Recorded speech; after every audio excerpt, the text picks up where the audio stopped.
Nkwaniriza nnyo omulungi andaba wano ku K-News Channel ku YouTube yaffe ekyali mpya.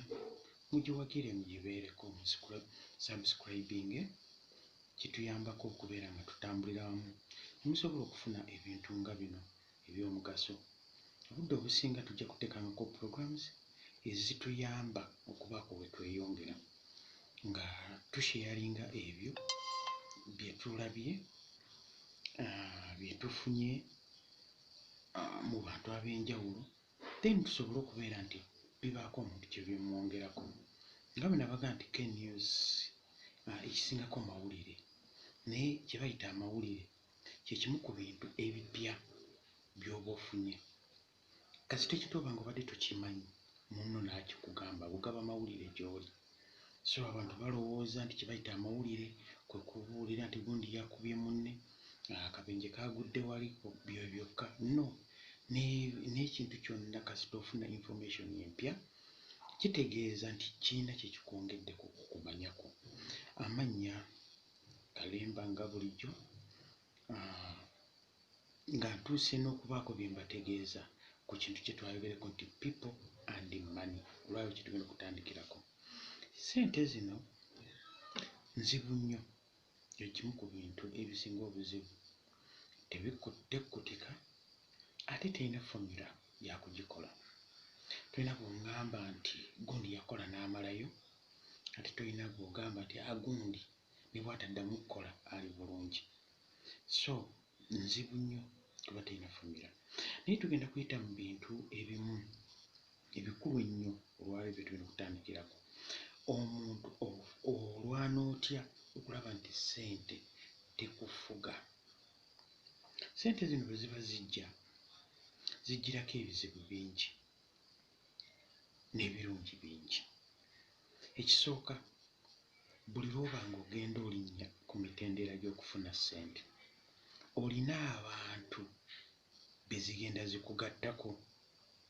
Ekyokulabirako, oyinza okuba nga luli obadde olina emikwano ena, naye buli lw'oba ng'olina ky'oyagala okgendako ku level eddako, babaako abantu abapya be bakuzigira nti bw'oba oyagala kino, genda olabe Mukasa, genda olabe Alex, genda olabe oli. So mu abo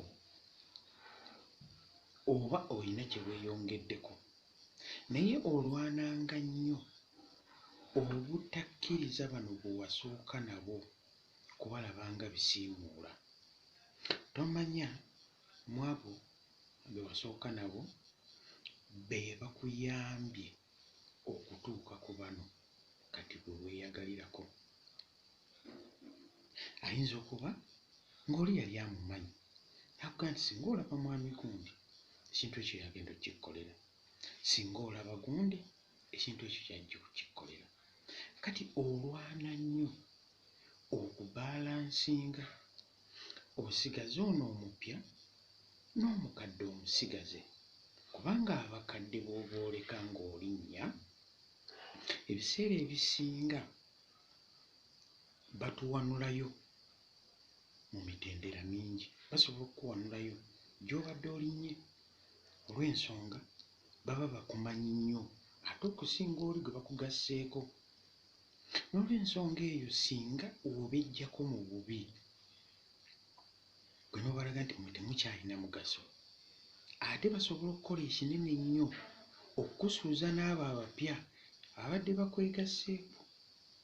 Kyova olaba nti bw'obeera otandise okufuna ssente, weewale nnyo okufuna amalala, ate weewale nnyo ssente okuzikubira obulango. Nze kati nnyina kati ki n'emboozi z'onyumya ng'oli n'abantu zipimenga. Kino nsaanye okyogerera mu bano be nnina, kubanga singa abantu b'oba oyimiriddemu baba tebannaba na kulya kyamisana, ate gwe n'obanyumiza b'olina miliyoni 2 z'ogenda okukozesa ogula kiri na kiri, ebintu ebyo biba tebikwatagana. Era ogenda okulaba nga bo ku mboozi bagivuddeko. N'ekiddako bw'oba wakavaawo nga baga nti kati abadde atunyumiza tukole tutya? So kirungi nnyo okupima biki by'osaanye okunyumiza mu bano ne mu bano ne mu bali. Kikuyamba okusigaza abantu kuba tojja bbejjako. Abantu abo be baakulinnyisa ate era be basobola okukuwanulayo. So n'olwekyo okubeera nabo nyumyanga ebibajyamu okusinziira ku b'oli nabo. Bw'obeera n'ab'owansinsi nyumya nabo ebibakwatako. Bw'obeera n'abasingako nyumya nabo ebibaddako. Kikuyamba abantu bano obutakutwala nga ggwe wa lugezigezi era eyeeraga, kubanga ekisembayo batandika okunyumiza abataaliwo nti oyo ataamulaba nga yali bw'ati, nga yali musiiwuufu, nga yali atya. Ekirala, buli lw'obeera omusirise ng'onoonya ssente nga tobuulira buli omu ngeri gy'ozifunyemu, kirungi naye ate nakyo kibi. Bano buli lwe balimu okukutegeera abakwetoolodde batandika okukubatizaako ebintu by'otakoze. Okugeza, bayinza okuyita omulogo, bagamba omusajja oyo alabika mulogo, ssente ze yazifuna ati, asiiba wano nga tumulaba. Kati baba baagala nnyo bamanye amakubo mw'oggya ssente, naye buli lwe batugababuulidde kibaleetera ebirowoozo bingi. Ate mpozi abamu bayambibwako abakyala oba abaganzi baabwe okubuulira abalala ebikukwatako.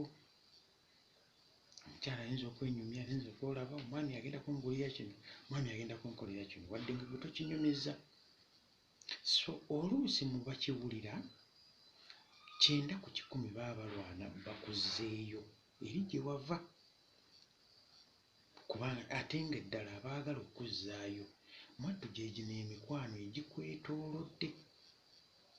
Abeewala ne baba tebannala okulowooza kukolako kyabulabe, bano bennyini abakwetoolodde batandika okukuleetera ddeerenfu. Singa oguze kino wandibadde bw'oti, singa okoze kino wandikoze bw'oti, nze mmanyi atunda kino. Ne bw'aba nga ky'atunda akimanyidde ddala nti sikiri mu makubo matuufu, bakikuyingiza. Era baddemu bakusike oddeyo wansi ofiirwe ssente. So kyova olaba nti omuntu afunye abeera yeekengera nnyo. Ne bw'aba anyumya naawe, anyumya attamu ku bigere, kyentegeeza nti mboozi anyumya akutulakutula, kubanga aba ayina by'ayiseemu eby'ekika ekyo. Nolwekyo beeranga mwegendereza ng'olinnya, tokkiriza ssente ziteeka mu malala, tokkiriza ssente zikubira bulango. Beera nazo zikuyambe, abasinga bakulabe bulabe nga weeyongerayo. Si nsonga ne bwe bali kuyita omubbi, ne bwe bali kuyita omulogo, ne baliga nti olina ebyawongo, it's okay than ggwe okuzikubira obulango ate ne balwana nnyo bazikuggyeko, kubanga ebiddirya biba bingi. Bajja kukusaba bazikwewoleko, bw'ozibamma empala n'etandikira awo. Abamu tekoma ku ngulu, bakuwendulira abanyazi, bakugwikirize bakubbe, bakusindikira abanaakufera, bakukola buli kimu ekikuzza wansi. So lwananga nnyo obutakkiriza ssente kwawukanya n'abantu b'owatandika nabo, b'oli nabo, ne b'ogenda okusanga mu maaso. Ojja kusigaza ekitiibwa kyo, ssente ng'ozirina naye nga tozoogeredde, ate nga n'abantu tebakukyaye, kuba ssente zikyayisa abantu. Ssente bw'oziranga ennyo, abantu bangi balwana nnyo okuzikuggyako, kuba baba bakuyita akasajja akeepanka. Kakazi ako keepanka kamanyi ke kalina buli kimu. Ekisajja ekyo kiri bwe kiti, kiduula, kyogera bubi ebintu eby'engeri ng'eyo, tekibuuza bantu, tekikyamanyi musenzi nga wano enjogera gye tulina. So n'olwekyo muganda wange, ssente n'abantu byombi bibiri tubyetaaga. Beera n'abantu ne ssente ozikuume, toziraalaasa nnyo, kkiriza bazirabire mu by'okoze okusinga ggwe okuzinyumyako nga bw'ozirina. Mukama abampeera omukisa. Amannya nsigadde Kalemba. Subscribinga ku YouTube yaffe eno, buli lunaku ojja kufunangako ekintu eky'amagezi ekisingawo. Mukama akuwa omukisa.